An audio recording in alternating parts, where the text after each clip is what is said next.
আমার নাম শ্রাবণী। আমি গ্রামের মেয়ে। ছোট থেকে বড় হয়েছি গ্রামে। আমার বাবা, চাচা, ফুপুরা সব এক বাড়িতেই থাকতাম। আমাদের পরিবারটা ছিল যৌথ পরিবার। যাই হোক, প্রতিনিয়ত কাজের অনেক চাপ পড়ে যাচ্ছিল মায়ের উপর, যার কারণে সবাই মিলে ঠিক করলো এইবার চাচাকে বিয়ে করাবে। তখন আমার বয়স ছিল 12 বছর। আমরা সবাই অনেক মজা করছিলাম, কেননা চাচার বিয়েতে অনেক আনন্দ করতে পারবো। যাই হোক, চাচার জন্য মেয়ে দেখা শুরু হলো। 3টা মেয়ে দেখার পর একটা মেয়েকে চাচা পছন্দ করলো। তিনি হবেন আমার চাচি আম্মা। আমরা সবাই অনেক বেশি খুশি ছিলাম। চাচি আসার পর চাচিকে নিয়ে কত মজা করব। আমার মা বলেছিল ওকে আমি কোনো চাপ দিব না, আমরা দুই বোনের মতো থাকবো। সবাই চাচি আম্মাকে নিয়ে অনেক আশায় ছিলাম, কিন্তু চাচি আম্মা আসার পর যে আমাদের জীবনটা এভাবে বদলে যাবে কখনোই ভাবতে পারিনি। চাচাকে বিয়ে করানো হলো। বিয়ের রাতে আমরা অনেক মজা করেছি, কিন্তু চাচি আম্মাকে দেখতাম কেমন যেন মুখটা গোমরা করে রেখেছে। আমার মা গিয়ে ভালো মন্দ জিজ্ঞেস করলে তিনি কোনো কথার উত্তর দিলেন না, বরঞ্চ আমার মাকে পাত্তাই দিলেন না, যার কারণে আমার মা একটু মন খারাপ করলেন। এরপর আমার ফুপু যখন চাচি আম্মার সাথে কথা বলছিল, ঠিক তখনও চাচি আম্মা ফুপুকেও পাত্তা দিলেন না। আর আমার ফুপু ছিলেন অনেক রাগী। তিনি সোজা এসে আমার মাকে বললেন, ভাবি,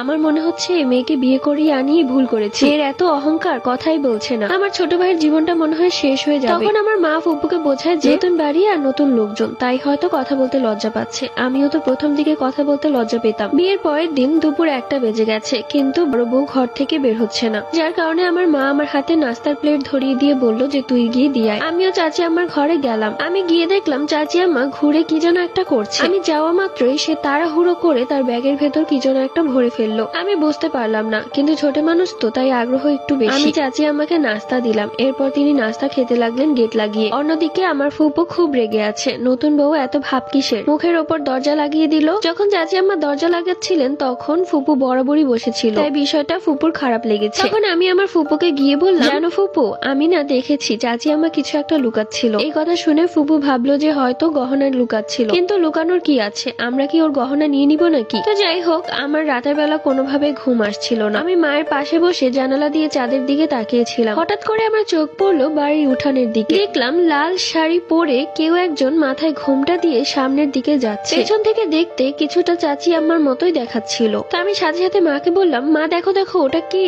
মাও দেখতে পেলো। এরপর সাথে সাথে মা আর আমি ঘর থেকে বেরিয়ে যাই, এবং মা আন্দাজ করে যে এটা চাচি আম্মা ছাড়া আর কেউ না। এরপর আমরা লুকিয়ে লুকিয়ে তার পেছন পেছন যাই। আমাদের বাড়ির পেছনে ছিল একটা কবরস্থান। আমরা দেখলাম যে চাচি আম্মা সেই গোরস্থানে গেল এবং মাটিতে কিছু একটা পুঁতে তারপর চলে আসছে। চাচি আম্মাকে আসতে দেখে আমরা সাথে সাথে ঘরে চলে আসি। পরের দিন সকালবেলা চাচি আম্মা ফুপুকে বিষয়টা জানালো। এরপর ফুপু সহ সবাই মিলে চাচি আম্মাকে উঠানে ডাক দিল। চাচি আম্মা আসলেন। আমার মা জিজ্ঞেস করলো, গতকাল রাতে তুমি গোরস্থানে কেন গিয়েছিলে এবং সেখানে তুমি কি পুঁতে এসেছো? চাচি আম্মা হাসতে লাগলেন। আমার ফুপু বললেন, সত্যি করে বলো, আমাদের উপর কালো জাদু করছো না তো? পার্ট 2 লাগবে? কমেন্ট